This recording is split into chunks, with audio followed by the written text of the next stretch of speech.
तर जय बजरंग, कशात मस्त मजेत.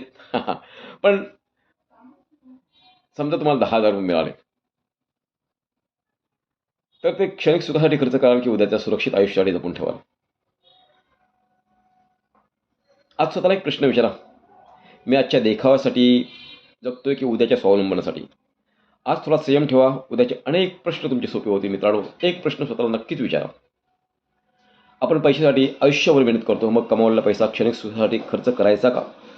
आज नवीन वस्तू घेतली, हॉटेलमध्ये गेलो, दिखाव्यासाठी खर्च केला, एक क्षणिक आनंद मिळेल मित्रांनो, पण नंतर अचानक आलेला खर्च, मुलांचे शिक्षण, घराची गरज, त्यावेळी पैसा कुठून आणणार? म्हणून लक्षात ठेवा, योग्य वेळी केलेली बचत, योग्य ठिकाणी केलेली गुंतवणूक तुमच्या अनेक चिंता कमी करू शकते. म्हणून थोडा संयम ठेवा, सगळा खर्च क्षणिक सुखात न करता बचत करा. उद्या तुम्हाला आत्मविश्वासपूर्ण जगता येईल.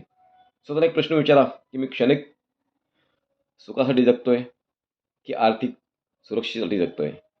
निर्णय तुमचा आहे मित्रांनो. क्षणिक सुखाचा थोडासा असा ब्रेक द्या. बचत आणि गुंतवणूक आजच सुरू करा. आयुष्यभर आनंदी आणि स्वावलंबी राहा. सर्वांना खरोखर आर्थिक साक्षरतेसाठी हार्दिक शुभेच्छा.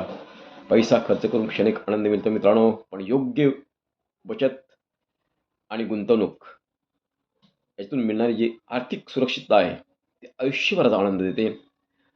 आजच निर्णय घ्या, उद्या तुमचं भविष्य घडणार आहे. धन्यवाद मित्रांनो. जय हिंद.